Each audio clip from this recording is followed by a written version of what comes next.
Good morning students. अपन लोग last term पर राजा के द्वारा क्या कार्य किए जाने चाहिए या राजा का क्या कर्तव्य है और राज्य का क्या कार्यक्षेत्र है, इस मुद्दे के ऊपर, इस विषय के ऊपर मनु के क्या विचार रहे उसको अपन लोग देख रहे थे। आज अपन लोग लेंगे कि मनु ने क्या राजा को असीमित रूप में कार्य करने की शक्तियां देकर के निरंकुश बन जाने का भी मौका दिया है, या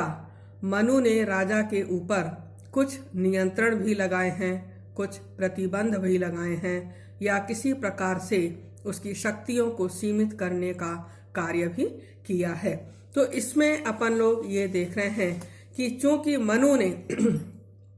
राज्य की उत्पत्ति के दैवीय सिद्धांत को प्रतिपादित किया है और राजा में दिव्यता की कल्पना की है, इसके साथ ये सवाल उठता है, इसके साथ ही प्रजा से ये उम्मीद भी की जा रही है कि हर हालत में वह राजा के आदेशों का ही पालन करेगी। मीन्स अपन जब राज्य की उत्पत्ति के बारे में देख रहे थे तब उस समय अपन ने ये देखा था कि यदि राजा एक छोटा बालक भी है तो उस छोटे बालक नुमा राजा के आदेशों की भी अनुपालना प्रजा के द्वारा की जानी चाहिए। ये मनु के द्वारा प्रतिपादित किया गया है। यहाँ वो साफ कह रहा है कि आप एक छोटे बालक को ये समझ करके कि ये क्या राजकाज संभालेगा, उसके आदेशों की अवहेलना नहीं कर सकते, बल्कि हर स्थिति में राजा के आदेशों की अनुपालना करनी है। तब ऐसी स्थिति में ये सवाल उठता है कि क्या राजा निरंकुश नहीं बन सकता, या एक ऐसी स्थिति भी आ सकती है कि राजा निरंकुश बन जाए। मनु ने इसका प्रतिकार करते हुए शासक की शक्तियों को नियंत्रित करने की न केवल आवश्यकता प्रतिपादित की है, बल्कि उसको निरंकुश बनने से रोकने के लिए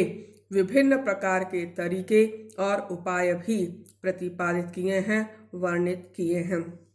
मनु ने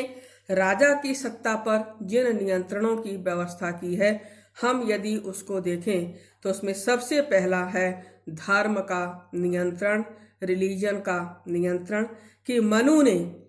राजा को धर्म के अधीन रखा है और इस बात के ऊपर बल दिया है कि राजा सदैव ही प्रजा का पालन करेगा। राजा के दैवत्व पर बल देने का जो तात्पर्य था वो ये था कि जिस प्रकार से विभिन्न प्रकार के सभी देवी देवता बिना किसी भेदभाव के अपनी अपनी जिम्मेदारियों का निर्वहन करते हैं, अपने अपने कार्यों को संपादित करते हैं, ठीक उसी प्रकार से राजा अपने में विद्यमान दैवीय गुणों के आधार पर प्रजा का पालन करेगा। तो यहाँ पर शासक का ये कर्तव्य है कि वह स्वयं धर्म से शासित रहते हुए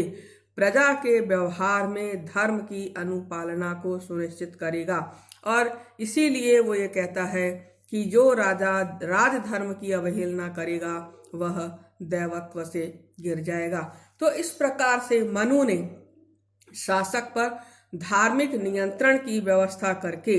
उसकी स्वेच्छाचारिता पर अंकुश लगा करके लोकहित में कार्य करने के लिए प्रतिबद्ध करता है। दूसरा जो नियंत्रण मनु के द्वारा अपने राजा के ऊपर लगाया गया है वह है इंस्टीट्यूशनलाइज्ड कंट्रोल, संस्थागत नियंत्रण। मनु ने राजा की शक्ति के ऊपर इंस्टीट्यूशनल कंट्रोल भी लगाए हैं, संस्थागत नियंत्रण भी लगाए हैं। वो इस रूप में कि महत्वपूर्ण विषयों के संबंध में राजा के लिए ये अनिवार्य है कि वह मंत्री और अन्य अदर जो शासकीय अभिकरण हैं उनसे विचार विमर्श करना, उनसे मंत्रणा करना राजा के लिए अनिवार्य होगा, राजा के लिए आवश्यक होगा। जैसे दूत को भेजने का कार्य या जो दूत भेजा गया है उसके कार्यों का मूल्यांकन करने के लिए, उसके स्थान पर दूसरे दूतों की नियुक्ति करने के लिए और अन्य महत्वपूर्ण विषयों के ऊपर, चाहे वह आंतरिक प्रशासन से जुड़ा हुआ मामला हो, चाहे वह विदेश नीति से जुड़ा हुआ मामला हो, मंत्रियों से मंत्रणा करना आवश्यक है। दूसरे, एक अन्य जो संस्थागत नियंत्रण मनु के द्वारा लगाया गया है राजा के ऊपर, वह है शक्तियों का विकेंद्रीकरण, डिसेंट्रलाइजेशन ऑफ पावर्स, जिसमें स्थानीय प्रशासन के माध्यम से शासक के ऊपर असीमित शक्तियों का प्रयोग करने का अधिकार रुकता हुआ दिखाई दे रहा है, जिसको हम ये कह सकते हैं कि स्थानीय प्रशासन के माध्यम से शासक को असीमित शक्तियां एवं अधिकार प्रदान नहीं किए गए हैं, उसके ऊपर नियंत्रण लगा हुआ है। तो विकेंद्रीकरण के माध्यम से शासक की निरंकुशता एवं स्वेच्छाचारिता को अंकुश में रखा जा सकता है। तीसरा हम लोग लेंगे राजा के लिए दंड का विधान, provision of punishment for king. इसमें मनु ने केवल इन दो साधनों के माध्यम से ही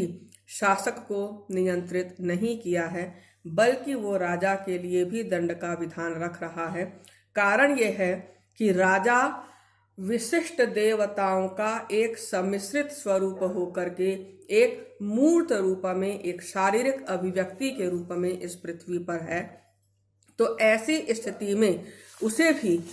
आदमी के नाते होने, प्रजाजन के नाते उसे दंड भोगने का अधिकार होगा। चूंकि वो विशिष्ट है, इसलिए जिस अपराध में एक आम आदमी को केवल एक पण का दंड दिया जाएगा या साधारण सा दंड दिया जाएगा, उसी अपराध के लिए राजा को, चूंकि वो अधिक ज्ञानी है, वो सब समझ रहा है, वो जानबूझ करके कर रहा है, तो उसको 100 पण के दंड का प्रावधान किया गया है। तो दंड विधान की इस व्यवस्था से ये सन्निहित है, ये परिलक्षित होता है कि दंड में नैतिक भर्त्सना की बात भी सन्निहित की गई है। चौथे हम लोग लेंगे राजा की अपनी पर्सनैलिटी, उसकी अपनी ट्रेनिंग और उसकी अपनी दिनचर्या, डे टू डे का जो उसका रूटीन है। मीन्स उसका ट्रेनिंग, डेली रूटीन और उसका पर्सनैलिटी, इन सब के माध्यम से भी राजा को अप्रत्यक्ष रूप में नियंत्रित किया गया है। जैसे मनुस्मृति को देखें हम, या कौटिल्य का अर्थशास्त्र देखें, इन सभी जगहों पर राजा के लिए जिन व्यक्तिगत गुणों पर बल दिया गया है तथा उसके लिए जिस प्रकार के कठोर प्रशिक्षण की व्यवस्था की गई है और कठोर दिनचर्या की व्यवस्था की गई है, जिसके आधार पर शासक को मर्यादित रखा जा सके, इसके लिए मनुस्मृति में इस बात के ऊपर बल दिया गया है कि राजा को जितेंद्रिय होना चाहिए, न्यायी होना चाहिए, विद्वान होना चाहिए, क्रोध, लोभ, मोह, काम पर नियंत्रण करने वाला होना चाहिए, शिकार, जुआ, नृत्य, संगीत इत्यादि में उसकी रुचि न होनी चाहिए। तो इस दिनचर्या के माध्यम से राजा का जो पूरा का पूरा प्रशिक्षण काल है, पूरा का पूरा उसका डेली का रूटीन है, वो इस प्रकार से है कि राजा के पास भोग विलास के लिए या गैर जिम्मेदारी से जुड़े हुए जो कार्य हैं, उनके लिए कोई समय और कोई शक्ति शेष ना रहे। Thank you.